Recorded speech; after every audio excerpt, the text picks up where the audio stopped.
दोस्तों आजकल जो तलाक के केसेज हैं उनमें डे बाय डे बढ़ोतरी होती जा रही है। उसका मुख्य कारण आपस की अनबन ही होती है। ज़्यादातर पति पत्नी की आपस में किसी बात को लेकर अनबन हो जाती है और जिसकी वजह से वो दोनों एक दूसरे से अलग हो जाते हैं। दोस्तों आज की कहानी जो मैं आपको बताने जा रहा हूँ, एक व्यक्ति की 10 साल पहले शादी हो जाती है और शादी के बाद उसका जीवन बड़े आराम से कटने लगता है। उसको एक 8 साल का बेटा भी होता है। दोस्तों अचानक ही उसके जीवन में एक ऐसा बदलाव आता है, उसके जीवन में एक और लड़की की एंट्री होती है। यहाँ पर जो उसका वैवाहिक जीवन होता है वो यहाँ पर बिखरने लगता है। दोस्तों उसके जीवन में कुछ ऐसा हो जाता है, उसके बाद जो उसका पूरा जीवन है बिल्कुल ख़राब हो जाता है। दोस्तों अगर आप भी पूरी घटना के बारे में जानना चाहते हैं तो वीडियो को ज़रा सा भी स्किप ना करें। दोस्तों क्या हुआ था उसके जीवन में, किस तरह से उसका जीवन ख़राब हुआ था, अगर आप भी पूरी घटना के बारे में जानना चाहते हैं तो वीडियो को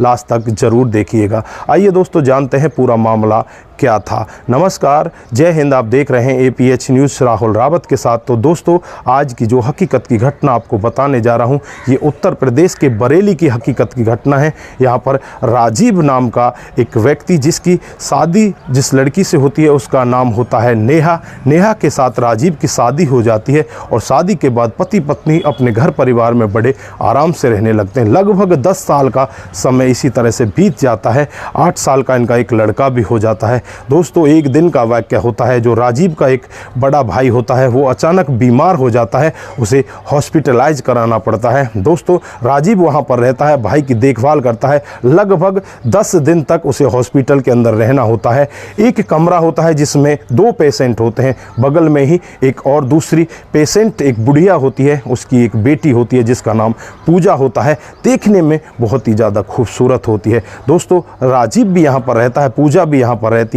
आपस में एक दूसरे के साथ बातचीत होती है और बातचीत में दोनों एक दूसरे को अपना दिल दे बैठते हैं। दोस्तों यहाँ पर आपस में दोनों एक दूसरे के साथ प्यार भरी बातें करने लगते हैं, एक दूसरे से मिलने जुलने लगते हैं और आगे अपने प्यार को बढ़ाने लगते हैं। यहाँ पर राजीव ये भूल जाता है कि घर पर तेरी पत्नी भी है, तेरे 8 साल का एक बेटा भी है। दोस्तों इसके बाद दोनों एक दूसरे के साथ शादी करने के लिए भी तैयार हो जाते हैं और राजीव अपने जब घर जाता है अपनी पत्नी से कहने लगता है कि मैं तुम्हें तलाक देना चाहता हूं, तुमसे तलाक लेना चाहता हूं। पत्नी यहाँ पर बहुत ज़्यादा क्रोध में भी आती है और यहाँ पर उसे अटपटा भी लगता है कि आज तक तो तेरे पति ने ऐसा नहीं कहा, लेकिन आज ऐसा क्यों कह रहा है। वो बार बार उससे पूछने का यत्न करती, लेकिन यहाँ पर पति एक ही बात कहता कि मैं तेरे से तलाक लेना चाहता हूँ। दोस्तों यहाँ पर जो पत्नी होती है उससे कहती है कि ठीक है तुम मेरे से तलाक ले लेना, लेकिन मेरी एक शर्त है, उस शर्त को मान लेना। दोस्तों यहाँ पर पति कहता है कि ठीक है तुम्हारी क्या शर्त है तुम मुझे बताओ। उसके बाद वो कहता है कि मेरे साथ में तुम्हें 1 महीने तक उसी तरह से रहना है जिस तरह से मैं नई नवेली दुल्हन बनकर तुम्हारे पास आई थी। जब तुमने मेरे साथ जो समय व्यतीत किया था आज भी ऐसा ही समय तुम्हें मेरे साथ में व्यतीत करना है।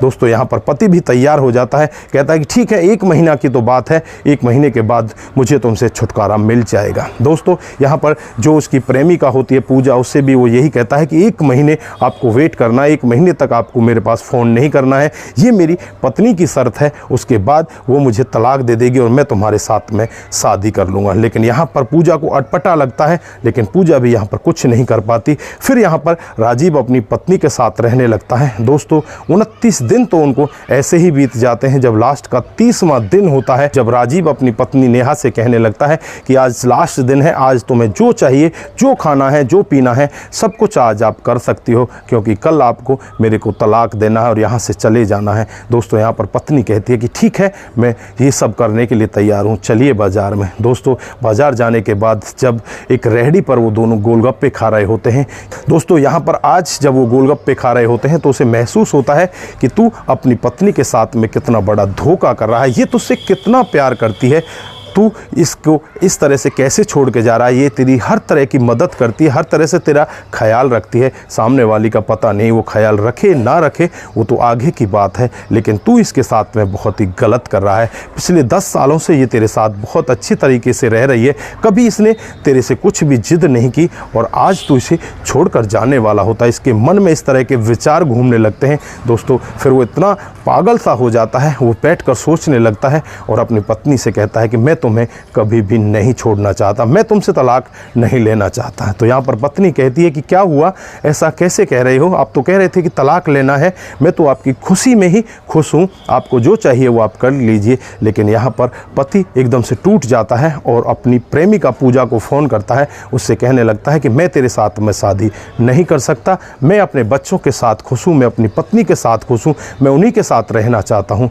दोस्तों यहाँ पर जो पूजा होती है वो भी क्रोध में आती है और उससे कहने लगती है कि तूने मेरे जीवन को बर्बाद कर दिया। यहाँ पर जो राजीव होता है वो कहने लगता है कि तूने भी मेरे जीवन में आग लगा दी, मेरी भोली भाली पत्नी, मेरा 8 साल का बच्चा, मैं उन्हें छोड़कर अगर कहीं बाहर जाता हूँ तो मुझसे बड़ा बेवकूफ़ कौन होगा, मैं इस जहाँ में सबसे बड़ा बेवकूफ़ कहलाऊँगा, मैं उनको छोड़कर नहीं जा सकता, मेरी पत्नी तुमसे लाख गुना अच्छी है, तुमसे बहुत ज़्यादा प्यार करती है मुझसे वो। दोस्तों इतना सब कहने के बाद वो फ़ोन को काट देता है और सामने जो उसकी पत्नी होती है अपने पति के पैरों में गिर जाती है, गले लग जाती है, गले लगकर रोने लगती है और कहने लगती है कि मुझे विश्वास था कि मैं तुम्हें वापस ले आऊँगी, इसीलिए मैंने तुमसे 1 महीने का समय मांगा था। तो दोस्तों ये थी आज की हकीकत की कहानी। यहाँ पर एक पत्नी ने अपने विश्वास के चलते हुए 1 महीने का समय मांगा और ऐसी शर्त अपने पति के सामने रखी जिसे अपने से कभी दूर नहीं होने दिया। 29 दिन तक तो उसका दिमाग यही काम कर रहा था कि मुझे इससे दूर होना है, लेकिन 30वें दिन वो अचानक ही ऐसा बदल जाता है, उसके दिमाग में ये सब घूमने लगता है कि तू छोड़ किसको रहा है, तू होने अलग किससे जा रहा है, तू किसके पास जा रहा है और किससे दूर हो रहा है। ये सब बातें वो बैठकर एक दूसरे में अंतर करने लगता है तो उसकी समझ में आ जाती है। तो दोस्तों जो भी व्यक्ति, जो भी महिला इस तरह से अपने पति या अपने पत्नी से दूर हो जाते हैं वो एक बार बैठकर सोचें, थोड़ा टाइम लें और टाइम के बाद अपने जो रिश्ते हैं उनको और अच्छे से बनाएं और एक दूसरे के साथ अच्छे से रहें। तो दोस्तों आप जहां भी रहें अपना ख्याल रखें, परिवार का ख्याल रखें, रिश्तों की अहमियत को समझें। नमस्कार, जय हिंद,